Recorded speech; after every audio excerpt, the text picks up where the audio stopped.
Ar-Rahman Ar-Rahim Al-Malik. Assalamualaikum warahmatullahi wabarakatuh. Segala puji bagi Allah, ya hanya kepadanya kami memohon pertolongan dan mohon ampunan. Kami berlindung kepada Allah dari kejahatan dan keburukan amalan kami. Kami akan menayangkan video selanjutnya, Kisah Nabi Ismail alaihissalam bagian keempat. Jika ingin melihat kisah Nabi sebelumnya, Anda bisa cek video di channel kami atau klik link di deskripsi video kami. Setelah Ismail alaihissalam beranjak dewasa, akhirnya dia pun dinikahkan dengan wanita dari kabilah Jurhum.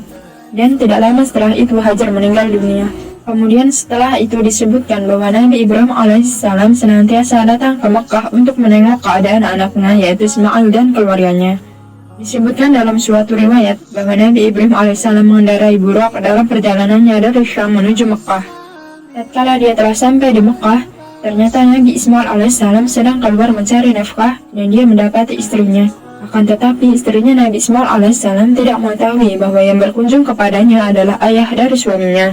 Maka terjadi dialog antara Nabi Ibrahim alaihissalam dan istrinya Ismail alaihissalam.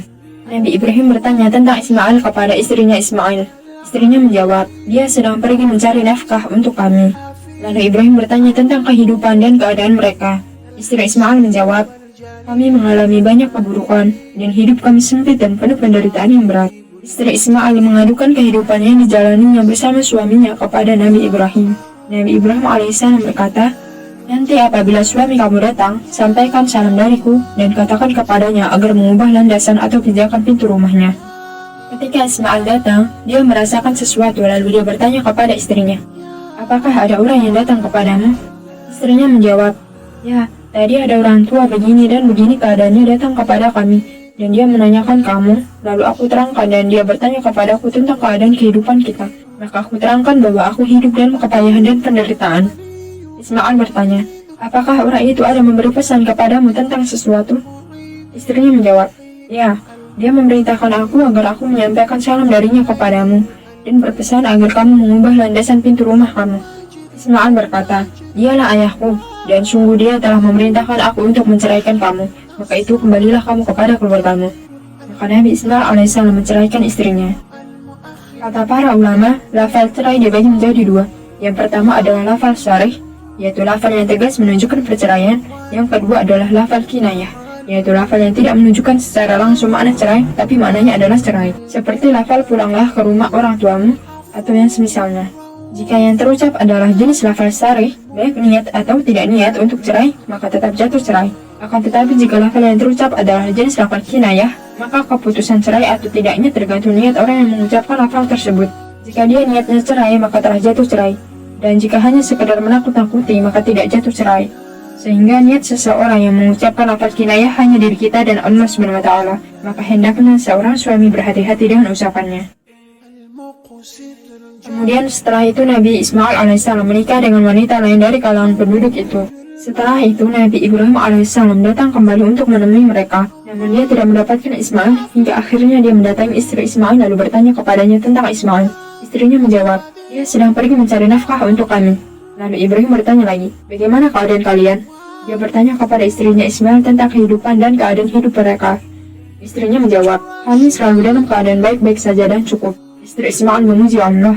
Lalu Nabi Ibrahim bertanya lagi, apa makanan kalian? Istri Ismail menjawab, daging. Nabi Ibrahim bertanya lagi, apa minuman kalian? Istri Ismail menjawab, air. Maka Nabi Ibrahim alaihissalam berdoa, ya Allah, berkahilah mereka dalam daging dan air mereka. Ibnu Abbas berkata, dan dari doa Ibrahim tentang daging dan air itulah tidak ada seorang pun selain penduduk Mekah yang mengeluh bila yang mereka dapati hanya daging dan air. Nabi SAW bersabda, saat itu tidak ada biji-bijian di Mekah, dan seandainya ada tentu Ibrahim sudah mendoakannya. Nabi Ibrahim selanjutnya berkata, jika nanti suamimu datang, sampaikanlah salam dariku kepadanya dan perintahkanlah dia agar memperkokoh landasan pintu rumahnya. Ketika Nabi Ismail alaihissalam datang, dia berkata, apakah ada orang yang datang kepadamu? Istrinya menjawab, ya, tadi ada orang tua dengan tampilan sangat baik datang kepada kami. Dia bertanya kepadaku tentang kamu, maka aku terangkan. Lalu dia bertanya kepadaku tentang keadaan hidup kita, maka aku jawab bahwa aku dalam keadaan baik-baik saja. Nabi Ismail bertanya lagi, apakah orang itu ada memberi pesan kepadamu tentang sesuatu? Istrinya menjawab, ya, Dia memerintahkan aku agar aku menyampaikan salam darinya kepadamu dan berpesan agar kamu mempertahankan landasan pintu rumah kamu. Nabi Ismail berkata, dialah ayahku, dan landasan pintu yang dimaksud adalah kamu. Dia memerintahkanku untuk mempertahankan kamu. Masalah kisah Nabi Ismail alaihissalam dengan pertolongan Allah dan taufiknya. Wassallallahu ala nabiyyina Muhammadin wa ala alihi wa sahbihi wasallam. Sekian dari kisah Nabi Ismail alaihissalam bagian yang terakhir. Mohon doanya agar kami bisa terus menceritakan semua kisah perjalanan para nabi dan Rasul Allah SWT. Insyaallah video selanjutnya kami akan membahas tentang kisah Nabi Ishaq alaihissalam. Demikian dari kami. Jika ada kesalahan baik yang disengaja maupun tidak, kami memohon maaf yang sebesar-besarnya. Karena kesalahan itu pasti dari saya sebagai manusia biasa yang tidak luput dari dosa dan kesalahan. Dan segala sesuatu yang benar hanya milik Allah SWT. Jangan lupa subscribe dan nyalakan notifikasi channel kami agar Anda bisa mendapatkan pemberitahuan tentang video terbaru dari kami. Dan juga like dan share agar bermanfaat bagi sesama saudara muslim untuk mengetahui tentang kisah para nabi dan Rasul Allah SWT.